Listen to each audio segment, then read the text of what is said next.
સુરત નવી સિવિલ હોસ્પિટલમાં હજીરાની L&T company દ્વારા 2 એમ્બ્યુલન્સ અર્પણ કરાઈ હતી। આ સમયે અધિકારીઓ સહિત હોસ્પિટલ સ્ટાફ હાજર રહેવા પામ્યો હતો। દક્ષિણ ગુજરાતની સૌથી મોટી સરકારી હોસ્પિટલ નવી સિવિલ હોસ્પિટલને 2 એમ્બ્યુલન્સ ગિફ્ટમાં મળી છે। સુરતના હજીરા ખાતે L&T કંપની દ્વારા સુરત નવી સિવિલ હોસ્પિટલના દર્દીઓને સેવા માટે ફોર્સ કંપનીની 2 એમ્બ્યુલન્સ ભેટ અપાઈ છે।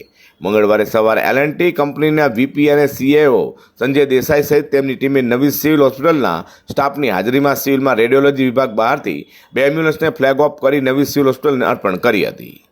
નમસ્કાર, મારું નામ સંજય દેસાઈ છે। હું લાર્સન એન્ડ ટોબ્રો કંપનીમાં વાઇસ પ્રેસિડેન્ટ અને ચીફ એડમિનિસ્ટ્રેટિવ ઓફિસર તરીકે કામ કરું છું। આજના આ પ્રસંગે જે સિવિલ હોસ્પિટલ ખાતે 2 એમ્બ્યુલન્સ ડોનેટ કરવાનો જે પ્રસંગ રાખ્યો હતો તેમાં આપ સૌ હાજર રહ્યા એ બદલ ખૂબ ખૂબ આભાર। લાર્સન એન્ડ ટોબ્રો કંપની એક એવી છે જે આખી દુનિયામાં અને ભારત વર્ષમાં ખૂબ જાણીતી છે।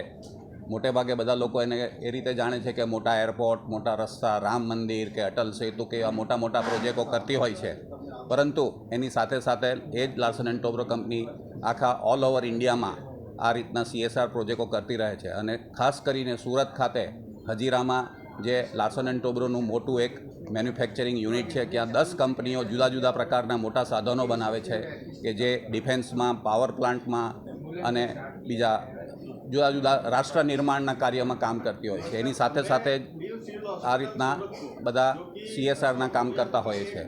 મોટે ભાગે અમે અમારી કંપનીની આજુબાજુના ગામડાની અંદર આ બધા પ્રોજેક્ટો કરતા હોઈએ છીએ, પરંતુ સુરત સિવિલ હોસ્પિટલમાં જે રીતે દર્દીઓને લાભ મળે છે, અને ખાલી સુરત ખાતે નહીં પરંતુ આખા દક્ષિણ ગુજરાતના દર્દીઓનો જે લાભ રહે છે એ જાણીને અમને ખૂબ આનંદ થાય છે। અને તેથી દર વર્ષે જ્યારે બી કંઈક પણ એમની રજૂઆત આવે છે અને અમે ખૂબ જ ધ્યાનપૂર્વક લઈ અને જે પણ અમારાથી થઈ શકતું હોય એ હંમેશા મદદ કરતા રહીએ છીએ। આ 2 એમ્બ્યુલન્સનો જેમ ડૉક્ટર સાહેબે એમ કીધું એમ ખૂબ જ ઉપયોગી થશે અને ઘણા દર્દીઓ એનો લાભ લેશે। આ સાથે સાથે અમે બધી સ્કૂલોની અંદરમાં મોટા કાર્યક્રમો કરતા હોય છે। અમારી એક CSRની અંદર પોલિસી છે, એની અંદર ગાઈડલાઇનમાં અમે મોટે ભાગે 3 વિભાગમાં કામ કરતા હોય છે। એક હેલ્થ કેર રિલેટેડ હોય છે, સ્કૂલ રિલેટેડ હોય છે, અને બીજું સ્કૂલ અથવા તો હેલ્થ કેર રિલેટેડ કંઈક ઇન્ફ્રાસ્ટ્રક્ચર ડેવલપમેન્ટ।